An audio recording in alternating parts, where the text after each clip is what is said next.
राजस्थान के लोक देवता, यानी हम लोक देवताओं को क्यों पढ़ते हैं और राजस्थान के लोक देवता कौन कौन से हैं, इसके बारे में हम अध्ययन है वो करेंगे। तो सर्वप्रथम हमारे जो 5 पीर होते हैं, क्या होते हैं? पंच पीर। पंच पीर। अब पंच पीर किसे कहा जाता है? पंच पीरों के रूप में किसे पूजा जाता है? तो पंच पीरों के रूप में पूजा जाता है वो हैं गोपी राम है। क्या है? गोपी राम है। अब देखो पंचपीर कैसे बनते हैं। इसे गोपी राम है से हम पढ़ने हैं तो गोपी राम में गय का मतलब हो जाएगा गोगा जी, पी का मतलब हो जाएगा बाबू जी, राम का रामदेव जी, और मैं का मांगलिया जी, मांगलिया मेहा जी, मेहा जी, और है का हो जाएगा हड़बो जी।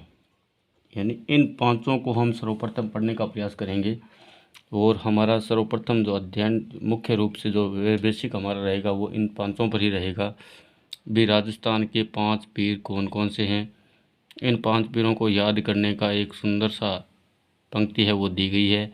क्या है? गोपी राम है। यानी ये 5 पीर हैं। कौन है? गोपी राम है। गोपी राम है वो क्या है? 5 पीर हैं। इन 5 पीरों का अध्ययन है वो करेंगे। 5 पीरों का अध्ययन करने से पहले इसके बारे में एक प्रचलित कहावत है। वो प्रचलित कहावत क्या है? वो प्रचलित कहावत है पाबू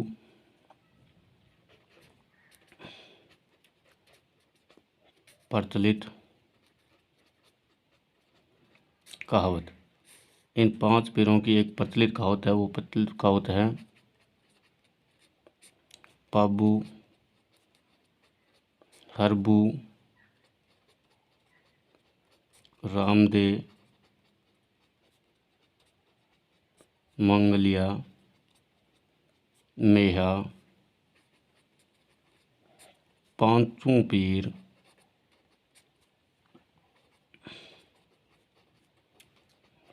पधार जो गोगा जी जेहा। यानी ये 5 पीर हैं जिसका हम अध्ययन करेंगे।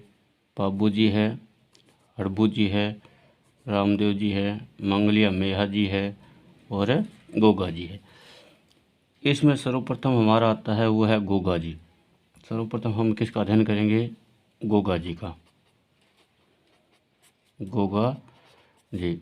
अब गोगा जी कौन थे? गोगा जी के माता पिता कौन थे? गोगा जी का जन्म कब हुआ, कहाँ हुआ, इन सब चीज़ों का हम है वो अध्ययन है विस्तृत रूप से हम करने का प्रयास है वो करेंगे। अब गोगा जी का जन्म है वो ददरेवा में हुआ। कहाँ हुआ? ददरेवा चूरू, ददरेवा चूरू में। और हुआ कब था?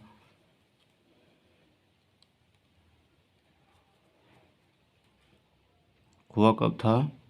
विक्रम संवत 1003 में। यानी ये था जन्म। अब इसके बाद हम आगे पढ़ें तो उसके माता पिता कौन थे? गोगा जी के माता थी बाछल। क्या थी? बाछल। पिताजी थे इसके, पिता थे इसके जेवर सिंह। पिता थे इसके जेवर सिंह। और ये किसके समकालीन थे? गोगा जी समकालीन थे। किसके थे? ये 2 महापुरुषों के समकालीन थे। एक तो थे गोरखनाथ, गोरखनाथ के समकालीन थे, और दूसरा था महमूद गजनवी।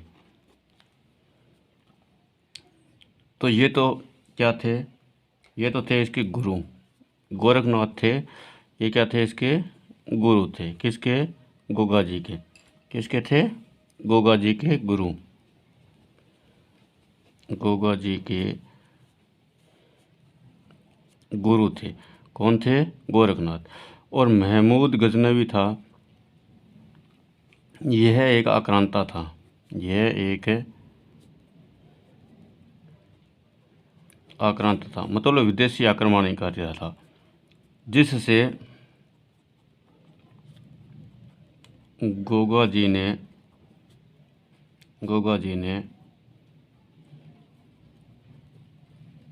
युद्ध किया, जिसने गोगा जी ने क्या किया था? युद्ध किया था। और उसकी पत्नी थी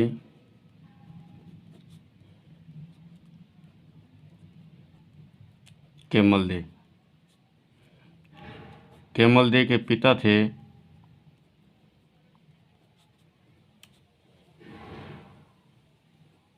बुड्ढो जी।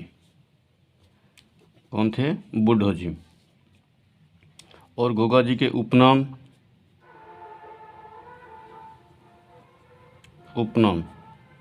गोगा जी के उपनाम थे जहर पीर,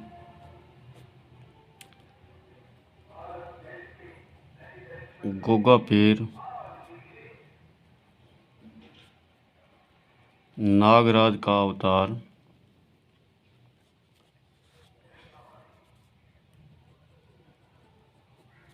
नागों का देवता, गोरक्षक देवता। ये इस गोगा जी के उपनाम थे। जहर पीर, गोगा पीर, नागराज का अवतार, नागों का देवता और गोरक्षक देवता। अब इसकी एक घोड़ी थी, गोगा जी की घोड़ी, गोगा जी की घोड़ी कौन सी थी? गोगा जी की घोड़ी थी नीली घोड़ी, नीली घोड़ी। गोगा जी की घोड़ी का नाम क्या था? नीली घोड़ी। अब इसके बारे में अनेक प्रकार के क्वेश्चन हैं, वो फेमस होते हैं कि इसके एक तो शीर्ष मेढ़ी है, गोगा जी की शीर्ष मेढ़ी, गोगा जी की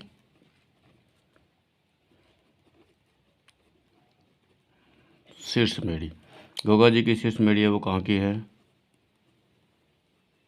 ददरेवा की। कहाँ की है? ददरेवा की। एक है धुर मेढ़ी, एक है धुर मेढ़ी। धुर मेढ़ी कहाँ की है?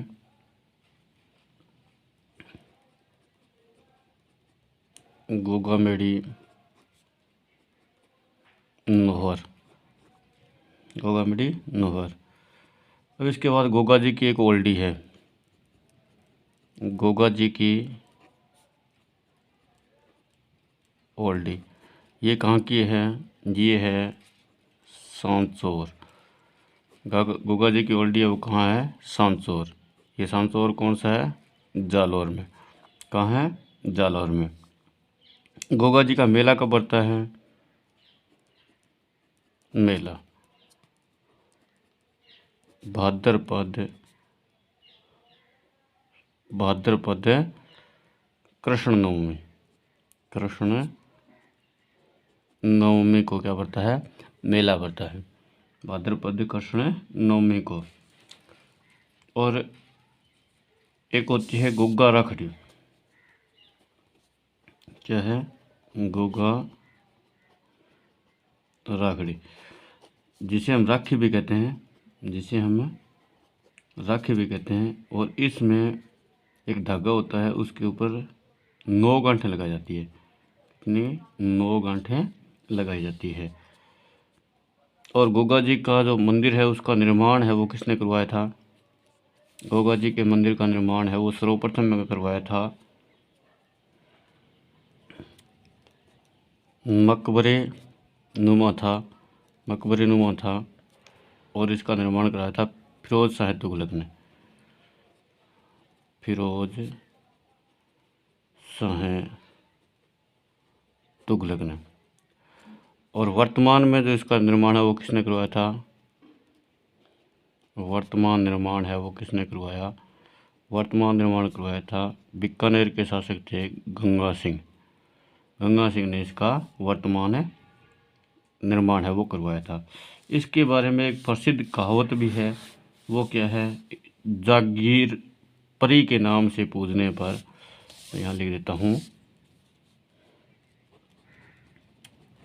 जागीर परी के नाम से पूजने पर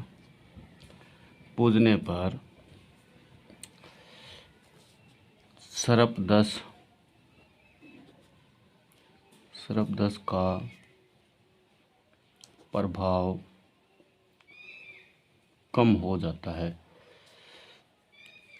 धन्यवाद दोस्तों, इसी प्रकार से आगे भी हमारा सहयोग करते रहिएगा।